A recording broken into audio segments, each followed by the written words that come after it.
YOB is an American doom metal band from Eugene, Oregon, composed of singer-guitarist Michael Scheidt, bassist Aaron Rieseberg, and drummer Dave French.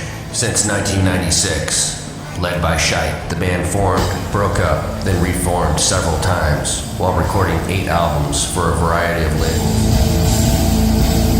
I'm surprised and very stoked, honored. It's not something I ever thought of happening, and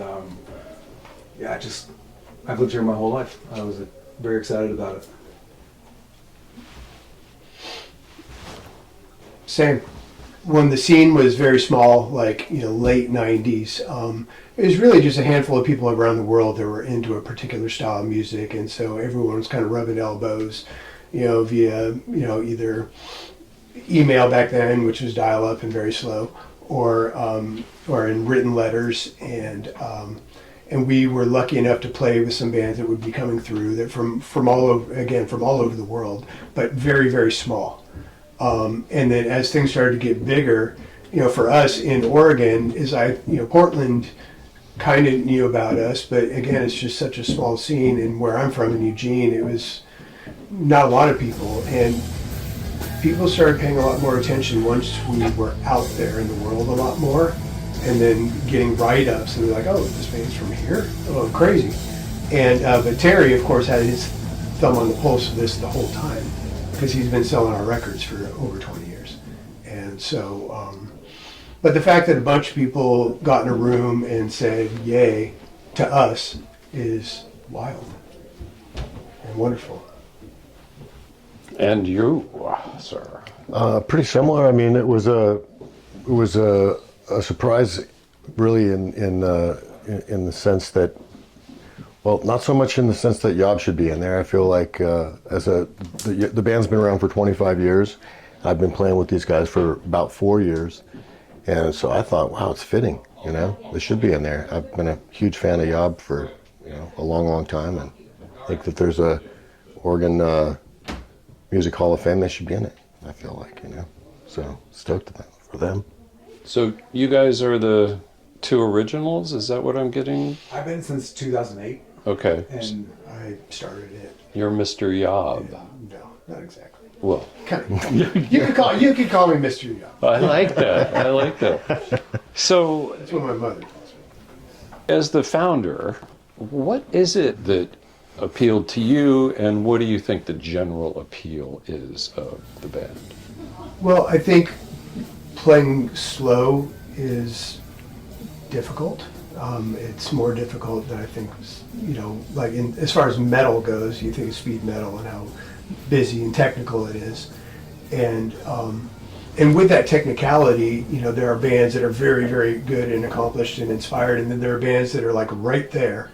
But because of the technicality, it passes, When you're playing really slow, that next note and what you feel about it matters a lot.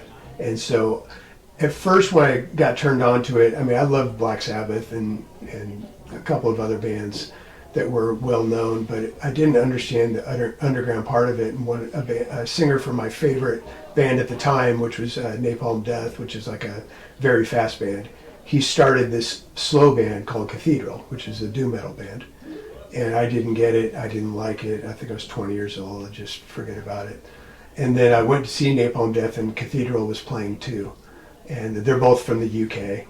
And I don't know, seeing was believing. It blew my mind. I went from not caring to being at the front of the room and buying the t-shirt, sending in my 2 IRCs across the pond so that I could start becoming part of getting their newsletter, and started getting turned on to a lot of bands. And the thing about it was really just at the time a personal passion project, because I had 4-year-old twins. To do the things that we've done, we're so far away from anything that was on the docket. It was just to play this style of music because I wanted to. And then over time it started to change, and found other like-minded people, and off we went.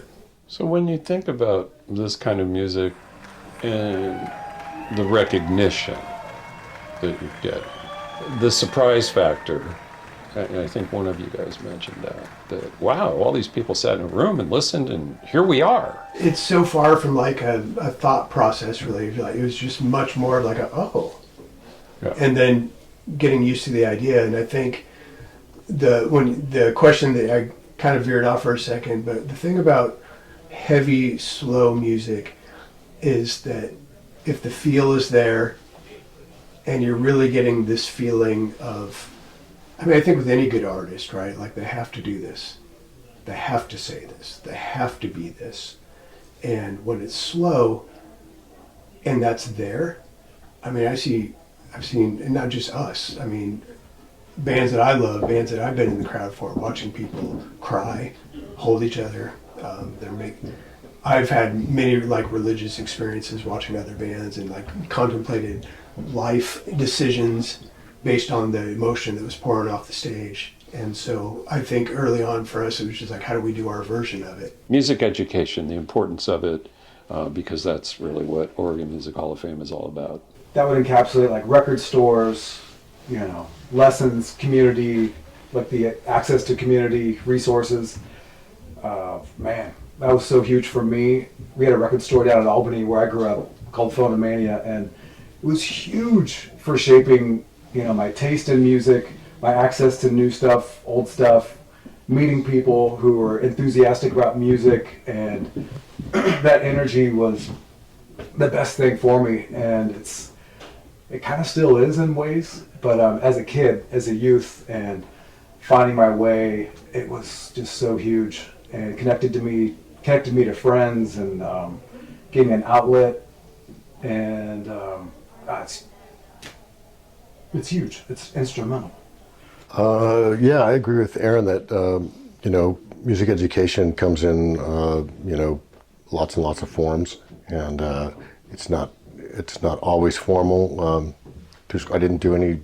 In fact, when I was a kid, I was strictly self-taught on purpose, and I started taking lessons like as an adult. Really, I still take lessons today from a great drummer, and there's so many different forms of what musical education is, and I think we all educate ourselves in a lot of ways. I've taught myself a few languages, for example, and so I think education all across the board is really important. It just comes in lots of different. There's lots of different things that equal education, including travel. I was really blown away by all of the scholarship winners in their performances. Right, you were there, weren't you? I was too, yeah. There's a bunch of, I just saw a bunch of young kids up there that were working very hard, and it's just obvious that they're on their way. Yeah. And yeah, I agree with what Aaron and Dave said. I mean, obviously, there's some styles of music where you're self-taught. There's some styles of music where it's not that it's impossible, but you have to be some kind of prodigy, in classical or jazz, or certain things where you have to have that education to even wrap your head around what it is that you're doing, except for rare examples. I think for me, like them, self-taught, but I think when you're self-taught, eventually you do hit a wall.